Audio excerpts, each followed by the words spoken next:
अस्सलाम वालेकुम रहमतुल्लाह। तो ये पहले जो है हम लोग अभी तक जो चीज़ें देखे थे ये उम्रा के बारे में। इसके बाद अब थोड़ा हम लोग पैकिंग के बारे में, सामानों के बारे में, तो एयरपोर्ट पे एक्टिविटीज़ जो नॉन इस्लामिक के है तो वो चीज़ों के बारे में ही मालूम है। जैसे आप एयरपोर्ट पहली बार जा रहे हैं, कई लोग ऐसा भी रहता कि भाई आप, कई लोग क्या, तकरीबन 10 में से आपको 5-6 जने या 7 जने जो पहली बार एयरपोर्ट को जा रहे, ऐसा ऐसा रहता। तो वहाँ के थोड़े चीज़ें भी मालूम है, तो अपने को पहले से मालूम है तो क्या है, तो आसानी होती बस। अल्हम्दुलिल्लाह हमारे टूर्स के क्या, हर एक टूर से कोई ना कोई रहते जो लोग लेके जाते जिम्मेदारी से, लेकिन अपने को मालूमात रहने की बात अलग रहती। तो हमारे भी अगर मालूमात है तो फिर हम लोग आराम से मैनेज कर ले सकते, नहीं तो फिर वही जो है भाई, भाई यहाँ पे क्या करना, वहाँ पे क्या करना, अरे इन्हें क्या पड़ता, उन्हें क्या बोलता, ऐसा ये थोड़ा हैबत खा जाता है। क्यों बोलते, वहाँ पे सिक्योरिटी रहती, वहाँ पे लोग आ रहते, और चारों में निकल के नहीं है तो और थोड़ा वो फीलिंग रहती। तो उसके हिसाब से सबसे पहली चीज़, अब अपने ट्रैवल्स की तरफ से तो ये चीज़ें तो हम लोग दे रहे हैं अल्हम्दुलिल्लाह। उम्रा 1 डे ट्रेनिंग का है जो हम लोग कर रहे हैं। उसके अलावा जो है इंशाल्लाह डेडिकेटेड आलिम भी रहेंगे अगले ग्रुप से, जो भी ग्रुप्स चल रहे हैं अल्हम्दुलिल्लाह। उसके बाद बैग्स का तो आप लोग देख लिए, बैग है, 2 बैग्स रहते हैं इसमें। पहला बैग जो है लगेज बैग जो रहता, लगेज बैग में आपको लिमिट, अब वो एयरलाइन पे डिपेंड करता, वो मैं आप लोगों को आगे बताता हूँ। एयरलाइन के हिसाब से रहता हूँ। अब ये बैग में आप आराम से 20 किलो, 20 से 23 किलो तक का आपका सामान आराम से आ जाता है। और ये ट्रॉली बैग है, आप रोल कर लेके जा सकते हैं आराम से। और इसमें तकरीबन लगेज आप डाल सकते हैं, तकरीबन आ जाता। इसके अलावा इसके अंदर आप लोग जो है पैकिंग में और एक छोटा मोटा बैग एक रख लिए तो अच्छा रहता। कि मतलब वहां से आप खजूर लेके आ रहे, जानीमाज लेके आ रहे, कुछ शॉपिंग करते हैं ना, और एक बैग लग जाती। तो एक फोल्डेबल बैग जो रहती 10-12 किलो की, जो मुड़ने वाली, वो बैग्स इसके अंदर रख दिए आप, आते जब उसमें सामान डाल के ला सकते। इसमें नहीं है, आती अपन रख लेना, वो बाद में बताता हूँ। और दूसरा जो है आपको, ये जो है ये कॉलेज बैग के जैसे, कॉलेज बैग, लैपटॉप बैग जो भी है बोल सकते हैं। अब इसके फायदे क्या रहते हैं आपको, वहां पे जब अपन नमाज को जाने का रहता तो चप्पल उतारना रहता, चप्पल वहां नहीं रख सकते। उसके बाद फिर जानिमाज, अगर आप मस्जिद के अंदर दाखिल नहीं हुए तो वहां बाहर पढ़ने के लिए फिर पत्थर गर्म भी रह सकता है, जानिमाज का मसला रहता है, जानिमाज लेके जाना, पानी की बोतल, चीज़ें रहते हैं, और बाकी के फोन है। अब तकरीबन लोग वो छोटी डोरी वाली बैग बोलते हैं, भाई ये बैग में, उसमें वजन उतना नहीं संभालता है। अब ये कॉलेज के बैग में आपको 3 जिप के खाने हैं, वो बैग आप लोग देख लो इंशाल्लाह, उसकी वीडियो भी हम लोग शेयर करते हैं। तो इसमें क्या रहता है, आपको पूरी चीज़ें आ जाते हैं। सामने की छोटी जिप में आपको पासपोर्ट्स, फोन, या वैलेट, ये चीज़ें जो भी है संभाल के रख ले सकते हैं, जो कागज रहते हैं, इंपॉर्टेंट डॉक्यूमेंट्स, वीज़ा खासतौर, वीज़ा का पेपर जो रहता है, आपको वीज़ा का पेपर संभाल के लेके जाना। वहां पे अपन जब तवाफ करने अंदर जाते तो वीजा का पेपर बताए तो आपको अंदर जाने देते हैं। तो ये चीज़ें थोड़ी थोड़ी छोटी छोटी चीज़ें रहती है, संभाल के रखना पड़ता है। तो वो हम बताते आगे, ये बैग के बहुत फायदे रहते हैं। और इसमें अब खास पानी की बोतल है, अब तो अपन समर में जा रहे हैं तो पानी की जरूरत रहती है, खास अपन वहां पे जमजम ही पीना पसंद करते हैं वहां पे। तो जमजम भर लेके रख लिए तो आराम से 1-2 बॉटल आराम से रख ले सकते हैं उसके अंदर। अब उसके अलावा टोपी रहती है, ये तो हम एडिशनल दे रहे हैं। जानीमाज है, इंशाल्लाह जानीमाज भी हम लोग अरेंज करते हैं। छतरी, स्पेशली आप समर में जा रहे हो तो छतरी की जरूरत काफी पड़ती। अगर आप एज रहे तो और ज्यादा जरूरत पड़ती, लेडीज है, एज्ड है, या फिर नॉर्मली अगर आप नहीं तो कैप भी पहन ले सकते हैं। कैप और ग्लासेस, सन ग्लासेस एक थोड़ा रख लिए तो अच्छा है। दिन के टाइम पे क्या है, रोशनी ज्यादा रहती है वहां पे, तो देखना मुश्किल हो जाता। सन ग्लासेस वो आप रख लिए तो अच्छा रहता। खैर ये तो हम लोग ये पूरे जमा करके दे रहे हैं। अब मिसवाक तो आपको मालूम है इतर का, ये पूरे हम लोग इंशाल्लाह जमा करके देते हैं। अब नेक्स्ट क्या है, पैकिंग के डिटेल्स। अब सामान जब आप पैक कर रहे हैं तो अब ये नॉर्मली जो ट्रिप रहती 15 से 20 दिन का ट्रिप जो रहता उसके हिसाब से आपको कपड़े रख लेना है। तो तकरीबन जो भी कंफर्टेबल कपड़े रहते हैं, जो प्रिफर कर सकते हैं, अगर आप तोप प्रिफर करते, तोप की आदत है तो ठीक है, कुर्ता पैजामा या पैंट शर्ट जो भी है। एहराम का तो खैर अपन एहराम बांध के निकलते हैं। और उसके अलावा वहां पे अगर आप ज्यादा कपड़े नहीं भी रखे तो भी वहां पे लॉन्ड्री सर्विस रहती, जिसमें आपको हफ्ते में 1 बार या 2 बार आपके जो जितने भी कपड़े हैं धुला के देते। तो आज दिए तो 1 या 2 दिन में वो लोग देते, साफ होके इस्त्री करके आते। तो वो सर्विस तकरीबन हर एक ट्रैवल एजेंट के पास रहता है। तो अपन वैसा भी रोटेट कर ले सकते हैं। मीन्स अब आप ज्यादा कपड़े नहीं लेके जाना भाई, वहां जाके भी ले ले सकते हैं अगर लेना चाहे तो। वहां पे तोप अच्छे मिलते दो, या फिर आप यहाँ से लगे तो भी आपको लॉन्ड्री सर्विस रहती, नहीं भाई ज्यादा लगेज कहीं को, चलो अपन कम जोड़े लेके जाके 5-6 जोड़ों में जो है अगर आप मैनेज करना है तो लॉन्ड्री के जरिए मैनेज कर ले सकते हैं। अब नहीं भाई कहाँ लॉन्ड्री में देंगे, रख लेना है बोल तो पूरे उसके हिसाब से रख ले सकते हैं, वो डिपेंड करता हूँ। और बैग की साइज वजन जो है एयरलाइंस के हिसाब से बदलती। अगर अपन सऊदी एयरलाइन से जा रहे हैं तो सऊदी एयरलाइन में क्या है, आपको 2 बैग ये लोग करते हैं। एक बैग का साइज आपको 23 किलो, 23 केजीज एक बैग। और जो हैंड कैरी रहता, हैंड कैरी बोलते तो कॉलेज का बड़ा बैग या फिर कुछ बैग जो लेके जा सकता है, वो 7 किलो तक एलो कर सकते हैं। तो पूरे मिला के 3 बैग, पूरा मिला के आपको 46, ये 46 है, 46 और ये 7 किलो। ये सऊदी एयरलाइन का है, ये सऊदी एयरलाइन का बता रहा हूं मैं। तो अगर एयर इंडिया में जा रहे हो तो आपको थोड़ा फर्क है। सेम वही 25 केजीज 2 लाख बैगेज है ये हॉर्न कैन के, ये बदलते रहता। आप जो है अपने ट्रैवल एजेंट से पहले मालूमात कर लेना कौन सी एयरलाइन है और उसमें लगेज कितना है, उसके हिसाब से लेके जाना है। अगर अपन इंडिगो जा रहे हैं, इंडिगो फ्लाइट्स भी है अभी, उसमें 30 किलो है। 30 किलो, 30 किलो में आप 2 बैग डालो 3 बैग डालो, 30 किलो से बढ़ के नहीं रहना। अब अपना लगेज कम से कम 30 किलो मीन्स 30 किलो से लेके 30 किलो तक लास्ट है इंडिगो फ्लाइट में। उसके अलावा हैंड कैरी जो रहता है, हैंड कैरी बोल तो अब वही जो साथ में बैग लेके जा सकते हैं, वो 6 से 7 किलो तक एलो कर सकते हैं, 7 किलो मैक्स रहता है। तो ये जो है वेट जो है, इसका वजन जो है कंपलसरी उससे बढ़ के नहीं रहना। तो इसीलिए तकरीबन हम लोग क्या करते, ये एक मशीन रहती, ये खरीद लिए तो रख लिए तो साथ में बेटर रहता है। अगर आप स्पेशली 5-6 जने ग्रुप जा रहे, फैमिली जा रहे हैं, तो ये मशीन रहती, ये अब 200 से 700 के बीच में रहती। अरे ये एक मशीन रहती, वेट अपन कर ले सकते हैं, सामान वेट कर ले सकते हैं। सामान वेट कर लेने की मशीन है ये। तो ये तो खैर मेरे पास है, हमारे पास रहती, हमारे साथ जो भी रहते उन लोगों के पास रहती, वो लोगों से आप कर ले सकते हैं। घर से जाते जब कैसा भी आप कर लीजिए अपने हिसाब से। वहां से आते जब कैसा भी हमारे पास 2-3 मशीन रहेंगे इंशाल्लाह, तो हमारे पास रहते, आप ग्रुप के हिसाब से हमला देते भाई चेक कर लेना उठा के, वो वेट जो है उसके लिमिट में नहीं रहना। अक्यूमुलेट अगर लिमिट क्रॉस हो गई, अब समझिए 23 किलो एलो है, वहां पे आपका लगेज जो है 26 किलो 27 किलो निकल गया, तो एयरपोर्ट में ठहरा के पूरे निकालने लगाते हैं। फिर ये बैग से निकाल के वो बैग में वहां पे रखना, या जो भी है निकालना, हाथ में पकड़ लेना। अगर आप स्पेशल गिफ्ट्स कुछ और खरीदे, खजूरा या एयरपोर्ट में बांट लेके आना पड़ता, तो वो भी हो सकता। 2-3 किलो कम करना पड़ा तो क्या करते, खजूर के पूरे वहीं दे दे के आ जाना पड़ता। ऐसा भी होता, तो हमारे साथ हुआ है इसलिए। तो ये चीज अवॉइड करने के लिए हम होटल से जब वापसी में निकलते तो ये चीज कर लेते हैं। घर से निकल रहे तो खैर अपने घर के पास सहूलत रहती, कहीं ना कहीं अपन घर से वेट कर लेके निकलना बेहतर रहता है। ये पोर्टेबल वेट मशीन रहती। तो खैर अब आप नहीं खरीदना है भाई कहीं को बोल के बोले तो भी कहीं से भी वेट करा ले सकते हैं घर के पास। और उसके अलावा एडिशनल चीज़ें, आपको थोड़ी चीज़ें काम की चीज़ें हैं वो भी कैरी कर रहे तो बेहतर है। जैसे एक्स्ट्रा फोल्ड बैग, जैसा मैं बताया, फोल्डेबल बैग 10-12 किलो के जो बैग्स रहते हैं हाथ में कैरी करने के, फोल्डेबल वो बैग रख लिए। वहां से आते जब आप खजूर जानिमा जो भी शॉपिंग कर रहे हैं, आप कपड़े खरीद रहे कुछ भी लाने के लिए होना पड़ता ना, तो उसके हिसाब से फोल्डेबल बैग रख लिए तो आपको लाने में आसानी होती है, ऐसा कर ले सकते। तो लंबी वाली जिप वाली जो, अगर आपको 23 किलो एलोड है, तो लंबी और ज्यादा लगेज वाली भी आते हैं जिप के नीचे जिप आके, तो वैसे आप लोगों को मालूम होगा, वो चीज रख लिए तो और बेहतर रहती है। उसके अलावा सनग्लासेस रख लिए तो बेहतर है। जैसा मैं बताया स्पेशली समर में क्या है, रोशनी ज्यादा रहती है। अब अपने को, अब आप यहाँ पे बालकनी में जाके ठहरिए, पूरी आंख खोल के आप नहीं देख सकते धूप में, तो वहां पे और ज्यादा रहती है, तो आपको चलने में देखने में मुश्किल हो आती है। तो सन ग्लासेस लगा लिए तो एक सहूलत, आंखों पे असर भी नहीं रहता, तो आप आराम से देख सकते हैं दिन के टाइम पे स्पेशली। अम्ब्रेला, खैर अम्ब्रेला भी है तो अच्छा है धूप से बचने के लिए, क्योंकि बोले तो धूप ज्यादा रहती है। और खासतौर आप चलने करने में, तवाफ करने के टाइम पे भी आप अम्ब्रेला रख के तो काट सकते, लेकिन पब्लिक ज्यादा रहती, मुश्किल हो आती वहां पे। बहरहाल नॉर्मल जब आप मस्जिद को जा रहे आ रहे तो वो टाइम पे, अब ये जो बैग बोला मैं, जो बैग हम दे रहे हैं उसमें आपको शूज आ जाते हैं, चप्पल आ जाते हैं। मेन चप्पल रख लेना, प्रेयर मैट है, जानी माज है, बॉटल है, या फिर अम्ब्रेला भी फोल्ड करके अंदर डाल दिया आप, छतरी भी। ऊपर से सॉक्स है, सॉक्स भी आप एक जोड़ी रख लिए तो बेटर रहता।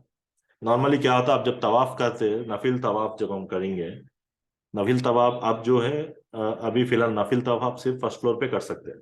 और वहां पे इतनी एयर कंडीशनिंग रहती, आपके पैर में ठंडा ठंडा लगता, पैरों में ठंडक लगती, स्पेशली आप फजर के बाद तवाफ करे तो उससे क्या होता आपको, अब मेरे को तो मुश्किल होती है, अब सॉस की जोड़ी रख ली है, आपको चलने में आसानी होती, मतलब ठंड नहीं बनती कई लोगों को, और स्पेशली एज है, मेरे को भी नहीं बनती ज्यादा ठंड।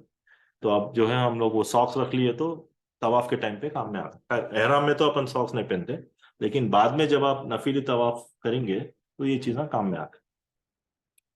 उसके अलावा अपने जो भी दवाएं आपके हैं डॉक्टर सजेस्टेड है उसके प्रिस्क्रिप्शंस मेडिसिन के, वो हैंड बैग में, जो बैग आप कैरी करते हैं हैंड कैरी, उसमें रख लेना बेटर रहता।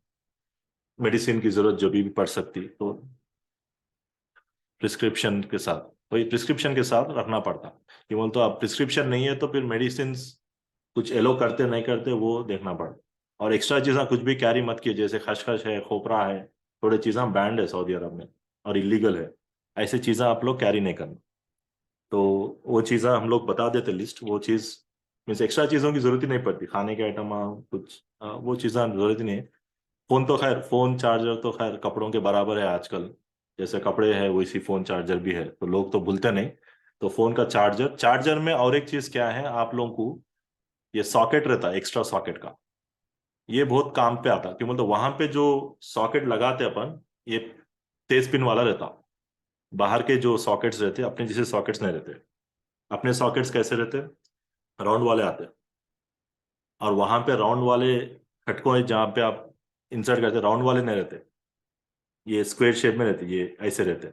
तो इसका कन्वर्टर होना पड़ता। वहां पे मिल जाते हैं, लेकिन वहां पे अपने पास रियाल भी रहना ना लेने के लिए। तो इसीलिए क्या है, ये चीज़ें क्या है, वहां गए बाद और एक चीज क्या है, वहां पे सॉकेट्स रूम में 4 जने रहते हैं, 3 या 4 जनों का शेयरिंग रहता रूम, या 5 भी रह सकता। अब वहां पे सॉकेट में से 2-3 सॉकेट्स नहीं रहते, एक ही सॉकेट रहता। वो एक सॉकेट में भाई तुम्हारा चार्जिंग लगाओ मेरा चार्जिंग लगाओ में बड़बड़ हो जाती। तो इसीलिए क्या है, सॉकेट के साथ जो एक्सटेंशन मिलता, एक्सटेंशन में 2 यूएसबी पोर्ट आ रहे, देखिए यहाँ पे एक सॉकेट यहाँ पे आ रहा। तो यूएसबी पोर्ट, एक्स्ट्रा पोर्ट्स आते ना, एक्स्ट्रा पोर्ट वाला चार्जर, या फिर एक चार्जर जिसमें 2-3 केबल आते, ये रख लिए तो बेटर रहता। अगर आपका ग्रुप है 2-3 जनों का, अपन ये रख लिए तो बेटर रहता नॉर्मली। क्यों बोले तो अब वहाँ क्या होता मसला, एक ही सॉकेट काम करता, और वो एक ही सॉकेट पे एक ही आदमी चार्जिंग कर सकता। अब एक साथ दोनों की चार्जिंग होना है, तो वहां पे क्या है मसला हो जाता है। इसीलिए ये यूएसबी का जो सॉकेट रहता, ये एक थोड़ा एक्स्ट्रा आप ले सकते, रख ले सकते, ये हमेशा काम में आता। ये ऑल इन वन कन्वर्टर रहता है, ये थोड़े कन्वर्टर्स मिलते हैं जिसमें कौन से भी कन्वर्टर रहते हैं, या फिर ये एक रख लिए, अपना चार्जर का गड्ढा लगा दिए, खत्म। तो वो एक थोड़ा, अगर आप 3-4 जने हैं तो ये एक है तो बेटर रहता। कन्वर्टेबल यूएसबी का सॉकेट रहता। पावर बैंक ऑप्शनल है। Power bank normally, power bank क्या है बोले तो ये चार्जिंग का पॉइंट रहता जहां से आप डायरेक्ट चार्ज कर सकते हैं। जैसे आप चार्ज करके रख लिए, वहां से आप फोन चार्ज कर सकते हैं, स्पेशली जब आप बाहर जा रहे हैं तो फोन चार्जिंग होना है, तो बैग में डाल के आप कर ले सकते हैं। तो ये एक 3-4 हज़ार का आता पावर बैंक। खैर उतना जरूरी नहीं है आप लोगों को, लेकिन आप फैमिली के साथ जा रहे, बच्चों के साथ जा रहे, तो ऐसे टाइम पे ये मैंडेटरी हो जाता। कि बोले तो अब ऐसे भी केसेस होते हैं कि भाई कई, जैसे अब जैसे मियाँ बीवी है या फिर दो एक फैमिली है, तवाफ करने वो लोग अलग अलग तवाफ कर रहे कोई, तो जब कॉल करने लेके एक जगह मिलने का जो है कमिटमेंट रहता, भाई यहाँ पे हम मिलेंगे, तो अगर कुछ भी समझ में नहीं आया तो फोन कर लेते नॉर्मली। अब ऐसे ही होता, अब हम लोग भी जब गए फैमिली के साथ, अब सडनली कोई आगे निकल गए पब्लिक में, कि ऐसे जाने का थोड़ा क्रॉस लेफ्ट चले गया, तो अलग हो जाए तो जब का जब कॉल कर लिए बात कर लिए हो जाता। अगर आपके फोन में चार्जिंग ही नहीं है तो, फोन में चार्जिंग नहीं है फिर नंबर याद नहीं है, तो फिर मिलते कैसा। तो ऐसे टाइम पे क्या है, क्रिटिकल सिचुएशंस रहते हैं, पावर बैंक एक रख ली है, तो ये थोड़ा फायदेमंद रहता। स्पेशली फैमिली के साथ जा रहे तो, अकेले गए तो मसला नहीं है, आपको होटल का रूट मालूम है आप आगे, मसला नहीं है। अगर आप फैमिली के साथ ग्रुप के साथ जा रहे, स्पेशली आप लेडीज को लेके जा रहे, बच्चों को लेके जा रहे, तो ये थोड़ी चीज़ें हैं, एक्स्ट्रा चीज़ें हैं। और दूसरा सऊदी रियाल, सऊदी रियाल्स जो है आप यहीं पे कन्वर्ट कर लिए तो बेटर रहता। एयरपोर्ट में ज़्यादा महंगा पड़ जाता, कीमत तो वो लोग गिरा मिलता, लेकिन बहुत गिरा के देते आपके रेट। एयरपोर्ट में मिलता, लेकिन बोला ना मैं आपको महंगा पड़ जाता। उसके अलावा सऊदी रियाल का तो खैर अपने पास भी हो जाता इंशाल्लाह। तो यहीं पे करा लेके गए तो बेटर रहता। वहाँ गए बाद भी, वहाँ पे भी आप इंडियन रुपीज लग जाएंगे, सऊदी में भी करा सकते हैं, लेकिन क्या है आपका नुकसान हो जाता। अब जैसे आप 10,000 के क्या हैं सऊदी रियाल के 2022 या कितने हैं 2,200 300 जो भी आ रहे हैं। अब वहाँ क्या है 2,000 रियाल ही चाहते हैं आप। तो 200 रियाल का फर्क आता बोल तो 500 1000 का डिफरेंस आ जाता फिर। कहीं बहुत बड़ा डिफरेंस आता वो एग्जैक्ट तो नहीं बोल रहा मैं। अब वो डिपेंड करता काम पे ले रहे हैं। तो यहीं पे कर लो आप रियाल्स अगर लेके जा रहे शॉपिंग के लिए कुछ भी हाँ यहीं पे कर लो आप। हमारे अली भाई से कनेक्ट करके आप कर ले सकते हैं इंशाल्लाह। तो ये थोड़ी चीज़ें हैं पैकिंग जब आप कर ले रहे। अभी नेक्स्ट जो है अब अपनी पैकिंग हो गए हम लोग सफर से निकल गए घर से तो निकल गए समझो। दुआ पढ़ लिए गाड़ी पे बैठ गए अब एयरपोर्ट पे पहुंच रहे अपन। तो जब एयरपोर्ट हैदराबाद एयरपोर्ट जब से अपना तो हैदराबाद एयरपोर्ट है जहां पे भी एयरपोर्ट पे आप पहुंच रहे हैं। तो एयरपोर्ट पे आपको जो है कम से कम 3 घंटे पहले वहां पे रहना। तो इसका मतलब अगर आपकी फ्लाइट 7 बजे है समझिए अंदाजे पे बोल रहा हूं मैं अब फ्लाइट का आप देख लीजिए। तो आपको 7 बजे बोले तो 3 बजे आपको एयरपोर्ट पे रहना कम से कम 3 बजे। कि बोले तो प्रोसेस पूरा 2 घंटे लगता है आपको। तो 3 बजे आपको एयरपोर्ट पे रहना। इसका मतलब 2 बजे आपको घर से निकलना उतने ना। 2 बजे घर से निकलना 1 घंटा पहले घर से निकलना सिटी में कहीं भी रहो आप। एयरपोर्ट को पहुंचने के लिए 1 घंटा नॉर्मल डिस्टेंस रहता। तो वो आप अंदाजे से कैब बुक कर लेना। या फिर फैमिली वाले छोड़ रहे किसी की कार है तो वो जो भी है उसके हिसाब से आप वो अरेंजमेंट कर लेना। तो एयरपोर्ट पे 3 घंटे पहले पहुंचना रहता। तो इसका मतलब 4 घंटे का हिसाब अपन निकलने के काउंट कर लेना। तो उससे पहले एहराम बांध लेना अब एहराम का आपको फिर दो ऑप्शन है। आप एहराम जो है घर से बांध के निकल सकते हैं जो बेटर रहता। मैं तो वही प्रिफर करता।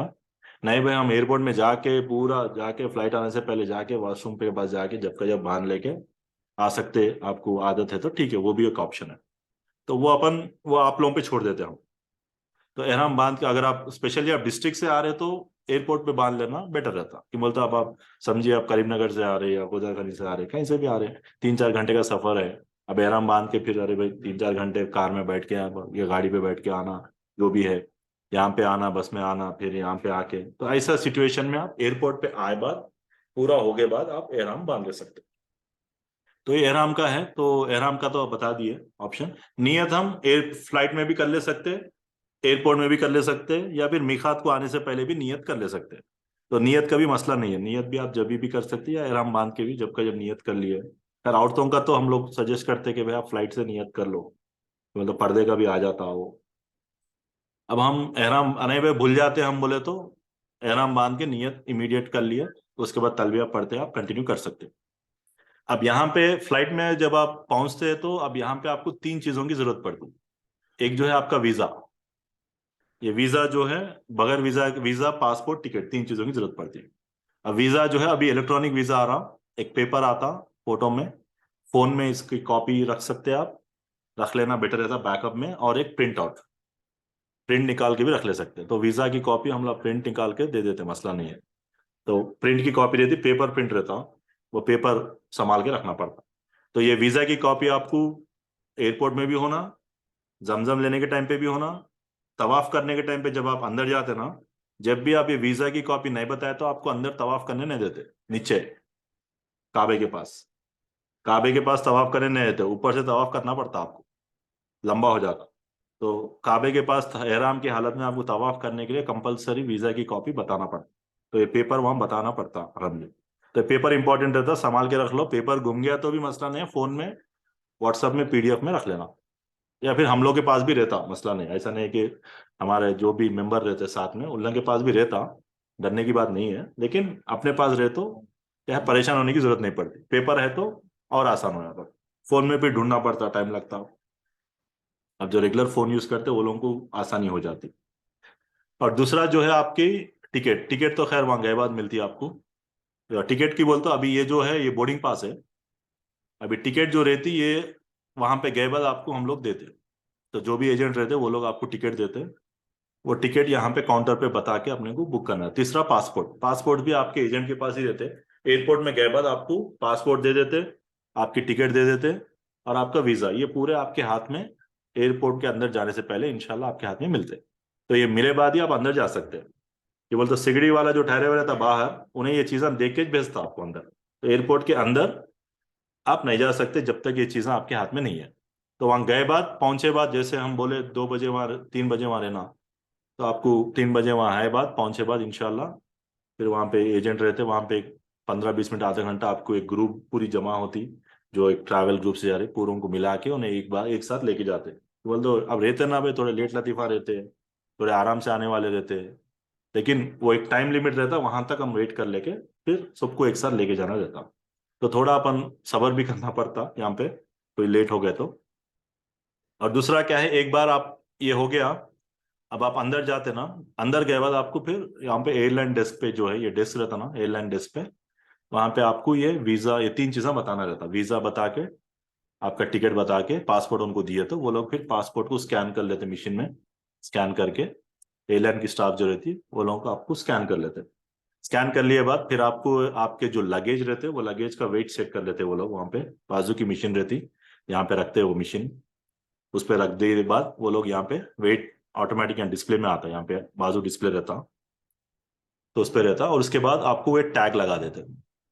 ये टैग क्या है, इसका एक टैग का एक छोटा टुकड़ा अपनी बोर्डिंग पास को लगा देते। ये बोर्डिंग पास मैं बताता हूँ, मैं इसको लगाते हैं।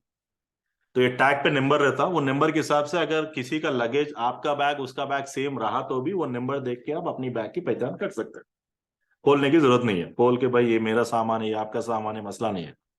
तो अपने को वो टैग के हिसाब से वहां पे कल के दिन अगर लगेज मिस भी हो गया तो भी आप वो टैग बता के एयरलाइन से उसको हम, भाई ये लगेज मेरा छूट गया, मिस हो गया, या किसी और फ्लाइट में चले गया, हो सकता, किस्मत खराब है तो कुछ भी हो सकता।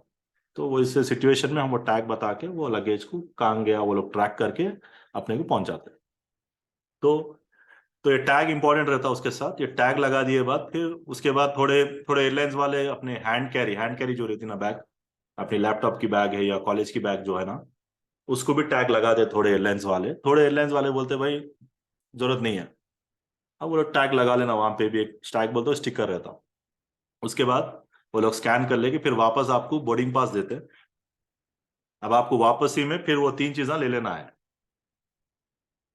आपको जो है, ये एक जो है, अब आप 3 चीजें दिए ना, 3 चीजें दिए आप, क्या दिए, बोर्डिंग पास दिए, आपका क्या है, आपका वीजा है, ये वीजा है, और दूसरा जो है आपका पासपोर्ट ले लेना, और तीसरा क्या है, टिकट। टिकट अब जरूरत नहीं पड़ती, एक बार बोर्डिंग पास आ गया तो टिकट की जरूरत नहीं है, तो अपने को अब टिकट अंदर रख दे के अपन बोर्डिंग पास लेके चलना रहता। ये बोर्डिंग पास जो रहती है ये बताए तो आपको फ्लाइट में बैठने देते। तो ये बोर्डिंग पास में आपको आपका सीट का नंबर और कौन सी एयरलाइन है, एयर इंडिया की एयरलाइन है वहां पे देखिए, ये तो एयर इंडिया की है, आपका नाम, आपका जो है कौन से गेट पे जाना है, और उस पे सीट नंबर क्या है, ये पूरे डिटेल्स रहते हैं आपके। अभी तो ये बोर्डिंग पास आपको वहां पे बताए तो आपको अंदर जाने देते। तो ये जैसा आप एयरपोर्ट में एंटर होते साथ ही पहला काम यही रहता है कि आप अपना जो है एयरलाइन के डेस्क पे अपना जो है बोर्डिंग पास कलेक्ट करना, अपना लगेज सामान छोड़ देना, सामान छोड़ देना वो लोगों के हवाले कर देना है। सिर्फ हैंड कैरी लेके चलना है, जो 7 किलो का हैंड कैरी है ना, वो अपने साथ फ्लाइट में अपन ऊपर रख ले सकते हैं। बाकी का जो एक्स्ट्रा लगेज जो लगेज बैग है वो लोग वहां से अपने एयरप्लेन में डाल देते, वहां उतरे बाद अपन फिर देख लेके निकाल लेना है। तो ये पूरा प्रोसेस है एयरलाइन के पहला स्टेप। तो नेक्स्ट क्या है अपने को, एक तो अपने को जैसा अपन अपना लगेज दे दिए, बोर्डिंग पास ले लिए, अब सीधा अपने को इमिग्रेशन की तरफ जाना पड़ता। अब इमिग्रेशन क्या है बोले तो, ये जो एक कंट्री से अपन दूसरे कंट्री को जा रहे हैं, एक देश से दूसरे देश को जा रहे हैं, तो वो लोग चेक करके वीजा चेक करके है नहीं है, फिर अपना फिर रिकॉर्ड कुछ पूरा चेक करके पासपोर्ट सही है नहीं है, वीजा सही है नहीं है, पूरे चेक करके ऑनलाइन में भी बता रहा नहीं बता रहा, वो पूरे चेक करके, क्यों बोलते रहते ना कई लोग फेक भी रहते, वो पूरे चेक करके फिर उसके बाद अपना थोड़ा तो फोटो भी लेते वो लोग, कैमरा रहता, फोटो के हद तक ठहर के, फिर उसके बाद थंब प्रिंट्स अपने उंगलियां पे, मशीन रहती मशीन पे अपने अंगूठे के प्रिंट्स लेके वो लोग अपने पासपोर्ट पे स्टैंप लगा के निकलते हैं। तो ये इमिग्रेशन का प्रोसेस रहता है। इमिग्रेशन में एक एक जने ठहरना वहां पे, एक के बाद एक वो लोग बुलाते, दो रहते, कई जगह 2 रहते, कई जगह 4 रहते। अब वो टाइम पे कितने फ्लाइट्स जा रहे हैं उसके हिसाब से वो लोग उतने काउंटर्स ओपन करते हैं। तो यहाँ पे कभी कभी रश रहता, स्पेशली जब हम सऊदी में लैंड करते तो वहां पे रश रहता ज्यादा, एक साथ 300-400 लोग आते ना, तो वहां पे शायद आधा घंटा भी लग सकता, 1 घंटा भी लग सकता। आज के टाइम पे, अब रमजान में कितनी ट्रैफिक रहती नहीं मालूम, तो वहां पे टाइम लग सकता है, लेकिन अपने को जाने के टाइम पे ज्यादा नहीं लगता। तो यहाँ पे भी क्या है, एक आधा घंटा वहां पे, आधा घंटा यहाँ पे, कैसे भी लगता है। अब जैसा मैं बताया, फ्लाइट को आप लगेज डालने के लिए वहां पे भी लाइन रहती, सामने 20-30 लोग रहते, तो यहाँ पे भी लाइन रहती।